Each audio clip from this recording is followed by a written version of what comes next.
Assalamualaikum warahmatullahi wabarakatuh. Alhamdulillahilladzi bi ni'matihi tatimmus shalihat. Asyhadu an la ilaha illallah wahdahu la syarikalah wa asyhadu anna Muhammadan abduhu wa rasuluhu alladzi la nabiyya ba'da wa la rasula ba'dahu amma ba'du. Bapak Ibu Damang, alhamdulillah. Sudah berapa juz yang lupa? Salah pertanyaannya. Sudah berapa juz yang dihafal, Ibu? Loh, yang satu tidak dijawab, yang kedua juga tidak dijawab, Ibu. Allahu akbar. Bismillah, Ibu ya. Kita kembali belajar kitab tauhid. Ya. Dan kita masih pada pembahasan tentang iman kepada yang gaib. Sebelumnya kita membahas poin C. Poin C yang berkaitan dengan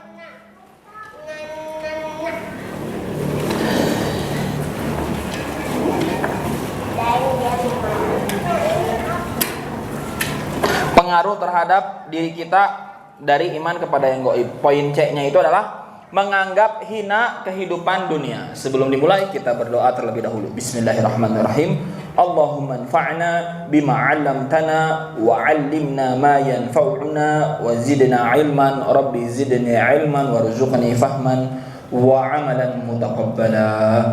Rabbi shrah li sadri wa yassir li amri wa hlul 'uqdatam min lisani yafqahu qawli.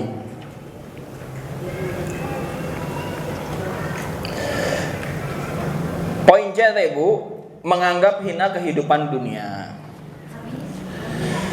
Banyak mispersepsi, banyak miskonsepsi, banyak kesalahan memahami maksud dari menganggap hina kehidupan dunia.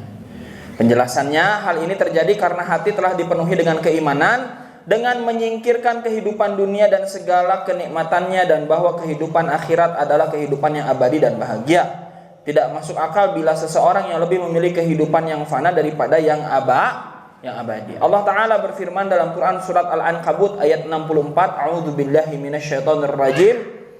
وما هذه الحياة الدنيا إلا اللهو ولعب وإن الدار الآخرة لهي الحيوان لو كانوا يعلمون. Dan tiada kehidupan dunia ini melainkan senda gurau dan main-main. Dan sesungguhnya akhirat itulah kehidupan yang sebenarnya kalau mereka mengetahui. Allah Ta'ala juga menceritakan tentang istri Fir'aun yang menganggap remeh segala kenikmatan duniawi yang ia miliki. Ia minta diselamatkan dari Fir'aun dan perbuatannya demi akhirat. Semua itu karena hatinya telah diterangi cahaya iman kepada Allah dan akhirat. Dalam Quran surat At-Tahrim ayat 11, وَضَرَبَ اللَّهُ مَثَلًا لِلَّذِينَ آمَنُوا امْرَأَتَ فِرْعَوْنَ إِذْ قَالَتْ رَبِّ ابْنِ لِي عِندَكَ بَيْتًا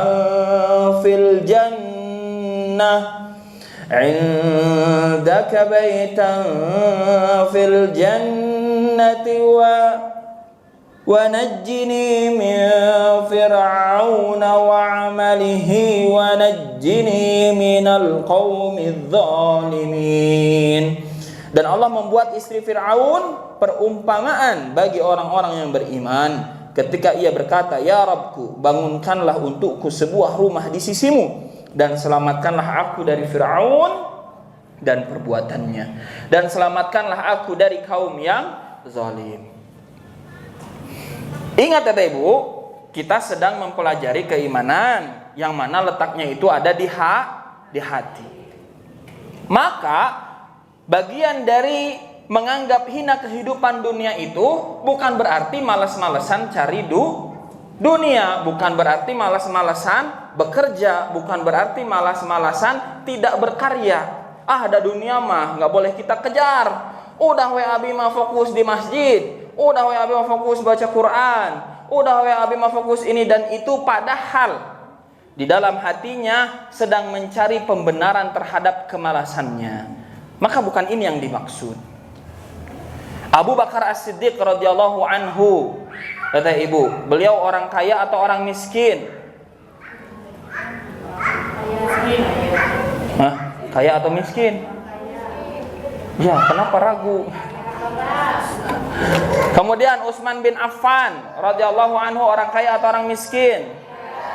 Umar bin Abu Thalib, Umar bin Khattab, orang kaya atau orang miskin? Mereka menjadi khalifah. Khalifah itu kedudukan di dunia atau di akhirat? Di dunia.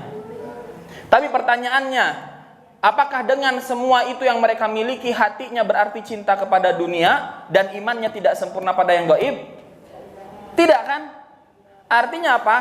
Artinya menganggap yang utama akhirat itu letaknya di hati, dan menganggap dunia ini bukan segalanya itu letaknya di hati. Adapun amal perbuatan tetap harus apa? Sesuai doa kita, Rabbana atina fid dunya hasanah wa fil akhirati hasanah wa qina adzabannar. Kita meminta kepada Allah agar di dunia ini hidup kita baik, di akhirat pun mendapat akhirat yang baik. Maka amalnya sama ke situ. Dan banyak kekeliruan-kekeliruan yang tersebar di pola pikir masyarakat hari ini, begitu ya. Maka ya Ibu, bagi kita yang mengimani pada hal yang gaib, bagi kita yang menginginkan akhirat, bahkan sampai halnya pun, nah ini, istrinya Firaun sudah memiliki istana yang megah, kamar yang mungkin ya banyak permadaninya, tapi tetap yang diinginkan di dalam hatinya adalah akhirat itu, dan tidak ingin bersama lagi di akhirat dengan suaminya, dengan Firaun, bersama semua perbuatan dan kaum yang zalim. Jadi kata ibu, bukan berarti ini pembenaran untuk kemalasan, tidak berkarya. Ingat ibu, kuntum khairu ummah ukhrijat linnas ta'muruna bil ma'ruf wa tanhauna 'anil munkar. Kalian adalah sebaik-baik umat selama menegakkan, memerintahkan kepada yang ma'ruf dan mencegah kepada yang mungkar. Ya, maka dalam amar ma'ruf nahi mungkar tidak hanya butuh bicara saja, ya Ibu. Kalau semuanya selesai hanya dengan lisan, kalau semuanya selesai hanya dengan di mimbar, tanpa perlu ada amal-amal yang lain, tanpa perlu ada bukti-bukti nyata yang lain, maka tidak akan ada masalah di dunia ini, Ibu. Selesai semuanya dengan di mimbar. Maka amar ma'ruf nahi munkar pun butuh apa? Butuh orang yang punya jabatan.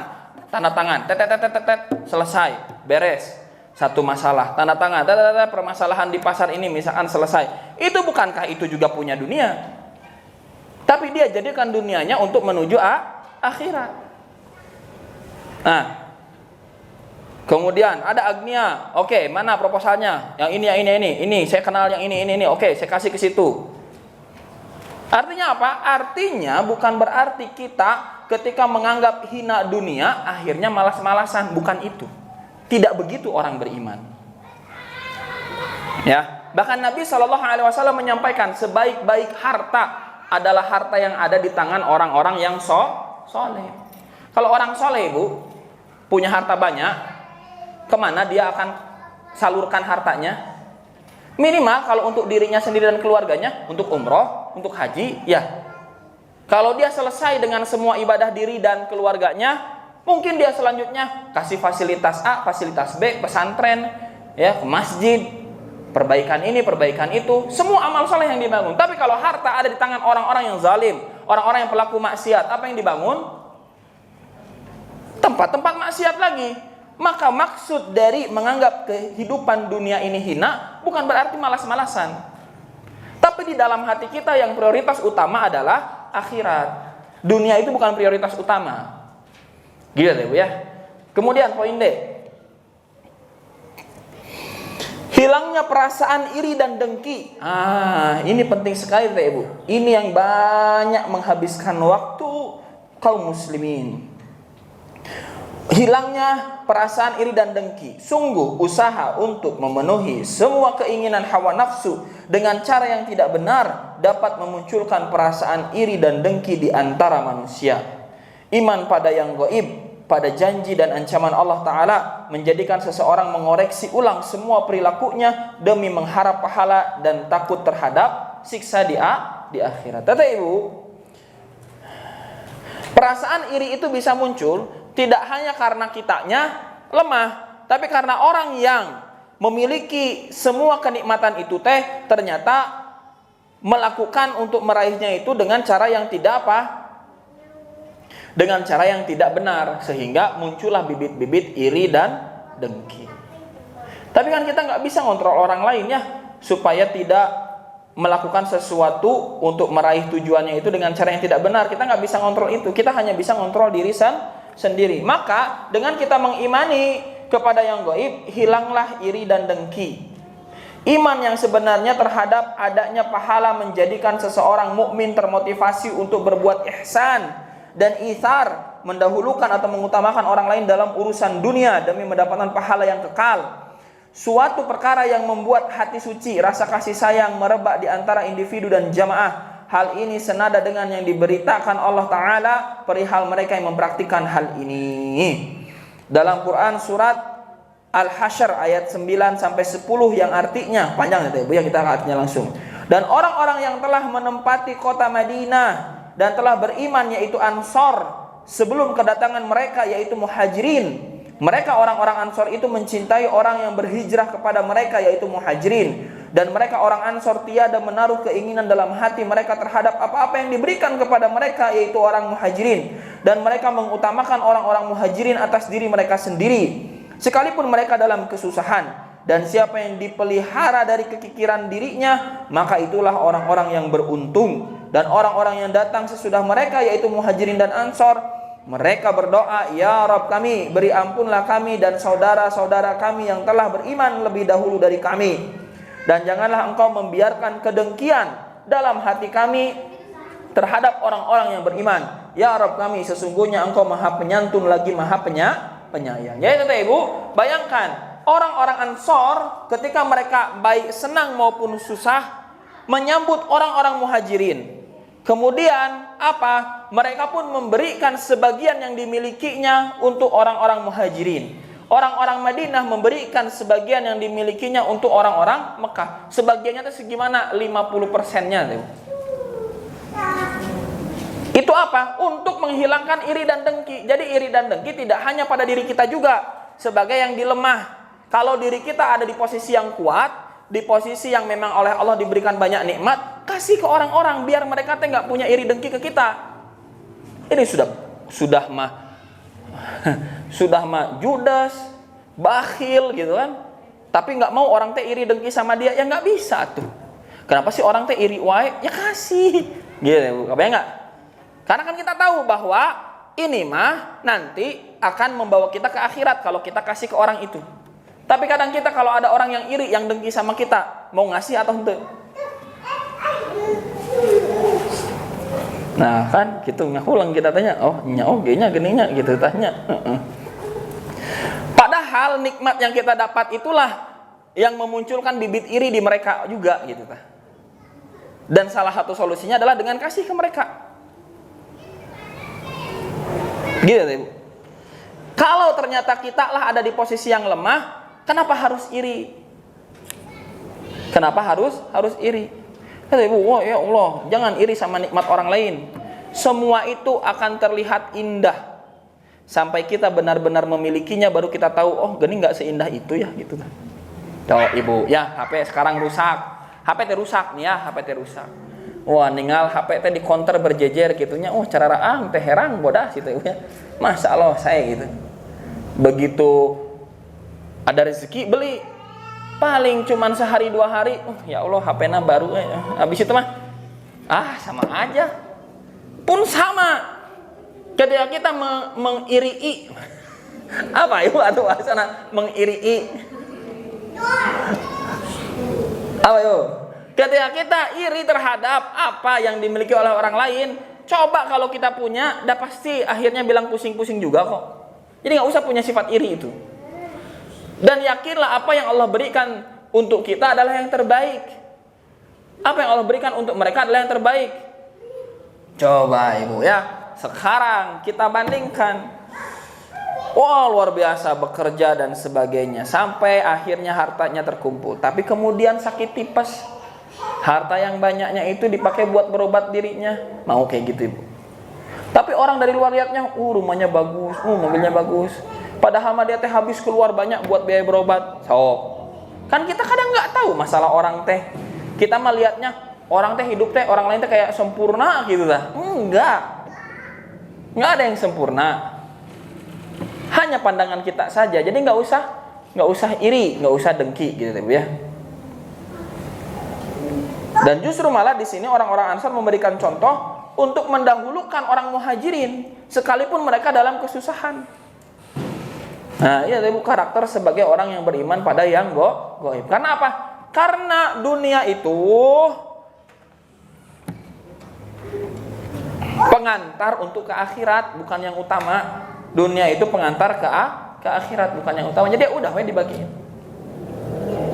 Ada satu kisah, Ibu ya. Bapak dengan anaknya ini tadi masa sahabat. Abi hilap lagi namanya, mereka siapa ya? Mereka itu akhirnya, singkat cerita, mereka itu panen, dapat harta banyak dari hasil panennya. Kemudian dia biasa dengan anaknya itu, ini buat kebutuhan kita, ini buat kebutuhan nanam lagi, ini sisanya kita sedekahkan. Gini sisanya banyak kene. Maka dia bikin pengumuman. Siapa yang membutuhkan pinjaman datang ke rumah saya. Siapa yang membutuhkan pinjaman datang ke rumah saya. Kita ada nggak hari ini pengumuman kayak gitu? Anu bade nambut artos mangga japri nya. Ada tidak yang kayak gitu? Hah? Nu aya mah mending tong nambut-nambutkeun cenah gitu.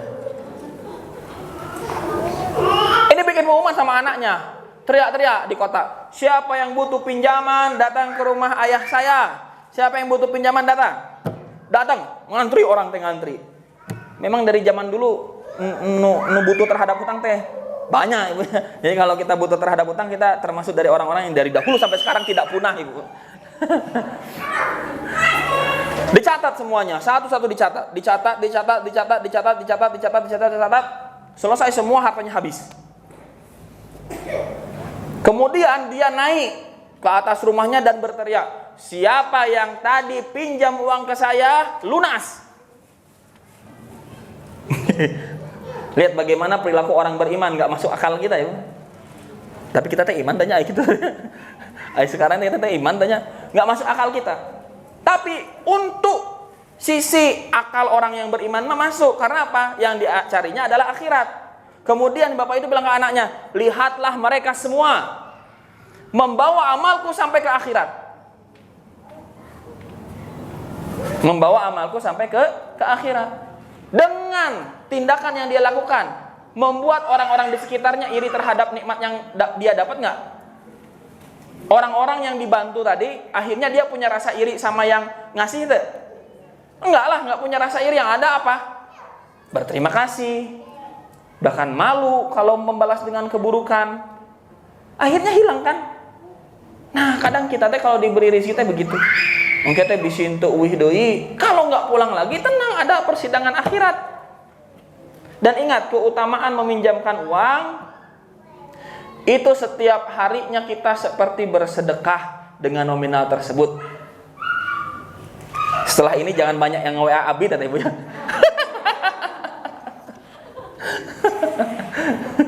Astagfirullah.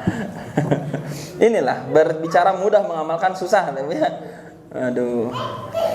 Itulah sebagian pengaruh iman kepada yang gaib. Pengaruh iman akan hilang bila iman lemah. Bila pengaruh iman telah hilang, masyarakat akan berubah menjadi seperti binatang yang hidup memangsa yang mati dan yang kuat menindas yang lemah. Akibatnya rasa takut pun akan dirasakan semua orang. Bencana merajalela di mana-mana. Kemuliaan lenyap dan kehinaan yang berkuasa Semoga Allah melindungi kita dari itu semua. Itu teh Ibu ya. Maka insya Allah lah Abi teh mau nyiapin budget sekitar 10 juta teh Ibu. Nanti kita mau uji coba dulu program kemasjidan ini. Nanti kita akan adakan pinjaman usaha untuk sekitaran masjid ini. Kenapa untuk sekitaran masjid ini? Jadi nanti bentuk pinjamannya itu tanpa bunga, tanpa apapun, nggak ada. Pokoknya pinjam segitu, kembali segitu. Gitu ya. Tapi untuk usaha. Dan kita nggak akan ngasih uang. Kumaha tuh ngasih nak contoh, abi bade icalan cuanki, butuh naon wae. Butuh naon teh nu ditandu. Mangga bikin tanduna sabaraha sekian. Ayo, mana tukang tanduna? Tukang tanduna. Tukang nu ngadamel tanduna. Nah, datang, kita bayar di situ, tolong bikinkan, udah jadi dibayar. Naon deh perlunya? Perlu makanan ini itu sok sabaran belanjana sekian, ayo ditemenin ke pasarna. Bayar. Total berapa? Total segini ya. Syaratnya satu. Jangan dulu syaratnya satu. Boleh nggak bayar sebulan, boleh nggak bayar 2 bulan, boleh nggak bayar 3 bulan, boleh nggak bayar 6 bulan, boleh nggak bayar setahun, boleh. Satu syaratnya, semua keluarganya sholat 5 waktu di masjid ini tanpa putus. Kecuali dia yang cari nafkahna gitu ya. Bolehlah subuh, maghrib sama isya. Enak kan ya Ibu? Enak kan? Enak. Tapi kalau keluarganya tidak sholat 5 waktu di sini, sekiranya nanti masjid maju dan mau ngasih manfaat lebih banyak, sekeluarga itu akan di blacklist, nggak akan dapat manfaat apapun dari masjid itu. Nah, kira-kira kalau masjid kayak gitu punya wibawa tuh, punya wibawa ya. Nah, kita mau coba itu. Cuma nanti masih pusing gitu. Udah siap, udah tinggal di data aja, semuanya udah beres, udah siap. Cuma nanti belum sempat Ibu menggarapnya, udah siap. Nah, enggak? Kalau bayangkan kalau setiap masjid kayak gitu. Dari 5 juta ini, akhirnya satu keluarga yang tadinya kesusahan jadi terbantu ekonominya. Muter, dia bisa berkembang usahanya. Akan balik sedekah nggak Ibu ke masjid? Balik sedekah. Nggak usah kita cari-cari untung kalau masjid mah. Nanti balik sedekah karena terasa manfaatnya. Ketika balik sedekah, nanti kita bisa modalkan lagi ke yang lain nggak? Bisa modalkan lagi, terus berkembang. Nah kayak gitu. Itu yang dilakukan oleh Jogok Harian. Ya. Begitu. Resep itu Bu ya? Resep ya? Nah, resep ini kalau bicara dengan keimanan, karena yang dikejarnya akhirat. Kita mulai dari 10 juta bisa untuk 5 orang, bisa untuk sampai 10 orang. Bisa. Kita cari unit usahanya apa. Gitu. Jualan tuh nantinya. Jadi yang jadi bapaknya keliling cari nafkah. Istri dan anak-anaknya sholat di sini 5 waktu, wajib 5 waktu. Nanti kita absen. Iya. Mantap sama. Hidup botak. Salah. Usama. Ada aja sama.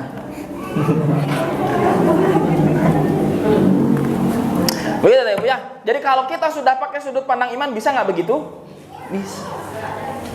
Barangkali teteh Ibu ada yang mau ikut program ini, hayu. Abi nambah 1 juta ngasih pinjaman. Nanti dikembaliinnya mah kapan bebas gitu. Oke, hayu. Bayangkan teteh Ibu nggak usah banyak-banyak. Seorang 200.000 ini kali 50 misalkan. 200 kali 50 10 juta ya, 10 juta lagi jadi 20 juta. Ini gitu. Tapi ya harus siap-siap, nggak kembali uangnya, harus siap-siap. Tapi kan kalau memang dananya milik masjid memang untuk itu, gitu kan. Dan akadnya bukan akad ngasih, akadnya akad hutang. Jadi sampai kapanpun harus dikembalikan. Gitu. Nah itu salah satu abi teh pengen ini jadi namanya teh solusi untuk permasalahan di sekitar. Gitu. Kan jadi nambahan kan jamaahnya kan. Ayeuna kalau dari 5 keluarga, masing-masing ada 4 anggota. Udah jadi 20 tah rutin, jamaahnya 20. Ya. Jadi rutin 20 orang jamaah sholat di sini, subuh, zuhur, asar, maghrib, isya. Tiap beres sholat, kita bacakan satu hadis pendek. Nanti cikaracak. Gitu ya. Betul nggak? Bapaknya yang nggak ikutan sholat zuhur, sholat asar di sini atau sholat maghrib cuma bisa subuh dan isya aja, kira-kira diserang sama istri dan anaknya ngeluh. Tong gitu apa isin? Selesai. Ada perbaikan di satu keluarga itu. Kalau memang dia butuhnya didakwahi dari segi ekonominya dulu. Yuk kita jadi orang yang punya power untuk membantu ekonominya. Nanti dia mau nggak mau harus dengerin kita, gitu. Enak jadinya. Orang lain aja kan nyuruh kita supaya lepas kerudung kalau lagi kerja. Kenapa kita nggak nyuruh mereka sholat kalau mau dibantuin? Nah, kan gitu. Bisa ya? Ada yang dapat hidayah dengan jalur sukarela, ada yang dapat hidayah dengan jalur paksa. Nah, ya udah kita buka jalur paksanya gitu. Ya. Begitu ya, Bu. Itu mah intermezzo saja ya. Bagian dari kalau kita beriman itu bisa sampai punya ide wah begitu. Ini kalau udah ketemu sama orang-orang yang imannya kuat wah kok pikiran dan kok bisa lagi tetap hidup mereka dengan begitu ya. Tapi masya Allah, semakin kita membantu urusan orang lain, semakin Allah bantu urusan kita. Itu saja yang bisa disampaikan. Aku qouli hadza wa astaghfirullaha li wa lakum. Akhir kalam, subhanakallahumma bihamdika asyhadu an la ilaha illa anta astaghfiruka wa atubu ilaik. Subhanakallahumma bihamdika asyhadu an la ilaha illa anta.